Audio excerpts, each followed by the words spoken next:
Sandrine, I wanted to talk a little bit today and get your help on coaching conversations.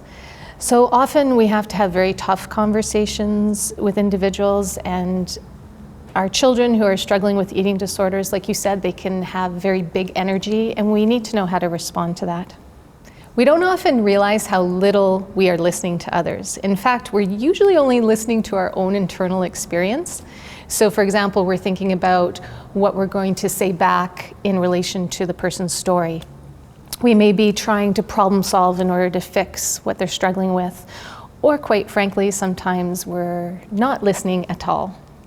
Either way, a person with an eating disorder is having this internal battle with themselves. They're struggling with their own sense of self-worth, and very often they are worried about what other people are thinking about them in regards to their own thoughts, feelings, and opinions. And so if you're a parent or a loved one, it can be really difficult to know how to respond to someone who's struggling and they're having negative emotions or big energy towards you. And sometimes there's just nothing you can do. And so what is it that you can say that's going to keep yourself safe as well as the person you're speaking to? So one of the most effective forms of healing communication is called the Imago dialogue. And so the dialogue consists of actually 3 steps. And you don't have to do all 3 steps in order. You can pick and choose, but I'm going to explain all 3 to you. It starts with mirroring, then validation, and then empathy. It's not fair that I have to eat all this food and you don't, and I don't get to choose what I eat, and I think you're horrible and I hate you. Okay. So you're saying you hate the fact that I'm forcing you to eat all this food, and it's so unfair that I can eat a certain thing and you can eat something different, and you think I'm horrible. Did I get that? Well, you just don't understand. Like, if I eat all of that, I'm gonna be humongous. Like, this is not, it feels terrible. So you're worried if you're going to eat all that, you're just going to be humongous and get bigger, and it's terrible. Am I hearing that correctly? Yeah. Okay, is there more you want to tell me? No. Okay. That makes a lot of sense to me, Sandrine, because I have no idea what you're going through, and I don't know what you're thinking and feeling all the time.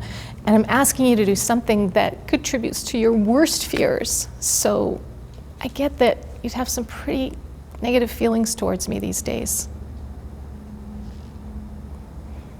And so I imagine maybe you're feeling powerless and scared? Yeah. Are there other feelings? Annoyed? Angry? Okay, so you're also feeling annoyed and angry, and maybe what's underneath that is sad or terrified? Yeah. I'm here if you want to talk some more, and I love you. So let's begin with mirroring. Mirroring is when you repeat back what someone has said to you. You want to paraphrase, or another way to describe it is reflective listening. So you want to try to suspend judgment and be curious and open to what the person is saying to you. This doesn't mean you agree, doesn't mean you say you're sorry. And quite frankly, there might be times that you completely don't understand what the person's saying, and that's perfectly okay. You just have to check out that what you're hearing is what the person is saying to you, because we tend to interpret things through the veil of our own experience. I'm going to tell you that learning how to mirror and validate and empathize is awkward at first. It might seem robotic because they're not words we normally use. I guarantee you, if you practice, there's going to be a flow to it. Practice with a colleague or someone at the grocery store so you get comfortable with this language so you can really use it when you're having those tough conversations with your loved ones. There's a few steps with mirroring I want to highlight. So you would have noticed from our role play that when I mirrored you, I used something called a sentence stem. So I said, if I heard you correctly, did I get that right? You don't have to use those, but if you don't use those, you want to mirror the person like a question. So if you said to me, the sky is blue, and I mirrored you by saying, the sky is blue, that's a way to check it out in and of itself. You also noticed I said, did I get that? You're not always going to have the chance to throw that in because the person might just naturally start sharing more information. But if you do, it's a really nice thing to say, to just say, I really want to make sure I heard that correctly, and so you have the right to correct me, and then I would just mirror you again. So something I said that is a really profound statement is there more, or tell me more? You'll notice I didn't use the word anything. I didn't say, is there anything more? Because to another person that can sound like an eye roll, like you don't want to hear more of what they have to say. So I don't know many of us who, when we were a little child and we were having a temper tantrum, that our parent got down on one knee and lovingly said to us, you think I'm the worst parent in the world. You wish I was dead so you can live down the block with Auntie Jane because she has chocolate chip cookies. Tell me more about that. So we learn at a very young age that we may not be entitled to our thoughts and our feelings and opinions. So to be able to tell an adult or a child, is there more, tell me more, even when it's really hard to hear what they have to say, is an incredibly profound thing for them. I also want to explain a little bit about the brain science around mirroring, because it's pretty cool what happens to the brain when you mirror someone and when they hear a mirror. So, Sandrine, you were upset when we were doing that role play. So when I mirror you, you have to listen to what I'm saying to you to see if I got it right, correct? Mm-hmm. Okay, so what's happening in your brain is when you're upset, the part of our brain down here called the reptilian brain or the amygdala is getting overactivated. It's kind of our crazy brain or our fight or flight response. Our brain doesn't like to multitask. So the way we can calm that part of the brain down is we want to force our brain up here, our neocortex. We want to overactivate that part of the brain. And mirroring is really hard to do. It takes a lot of concentration. I have to listen to what you're saying. I have to put it into short-term memory. I have to recall it, and I have to verbalize it. So the minute I mirror you and you're listening to me really intently, you're naturally calming your reptilian brain down. If I'm upset at what I'm hearing you say to me and I mirror you, I throw my brain up here and I calm my reptilian brain down. So it's a win-win. And it's an incredible skill to use with anybody, whether at work, with your children, with family, with friends, to really enable them to feel heard and for them to feel like you get them. So mirroring is actually a win-win for both of us. When I'm upset, I calm down by mirroring. When you're upset, you calm down by hearing my mirror. One thing to remember if you're mirroring children is when children are having a positive experience, so they're getting big, you can mirror that experience too with your body language. So you can say, oh my goodness, you went to the playground and you went on that slide and that slide and that slide and it was so exciting, tell me more about that. And you will see their eyes just light up. If a child is having a negative experience, you want to stay emotionally neutral, and if you can, get on eye level with that child and then mirror their experience, but don't mirror the emotions behind it. The next part of the dialogue is called validation. Now, it's really important to know that validation is not agreeing or disagreeing. It's not saying you're sorry. It's simply trying to step into the other person's shoes and see the world as they see it and try to make sense about why they're thinking or feeling the way they do. So when you validate someone, it's really a guess. It's a hypothesis. You may not get it right. And so don't be worried if the person responds by saying, no, that isn't correct. You're just making an effort.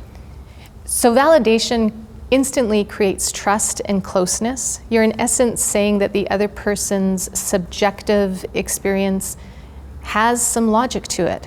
And when you do that, there's that trust that gets established that enables that logic to be challenged somewhat. And hopefully when someone has an eating disorder, they want to feel that they can trust you in what you're saying, because what is going on in their head is telling them a very different thing.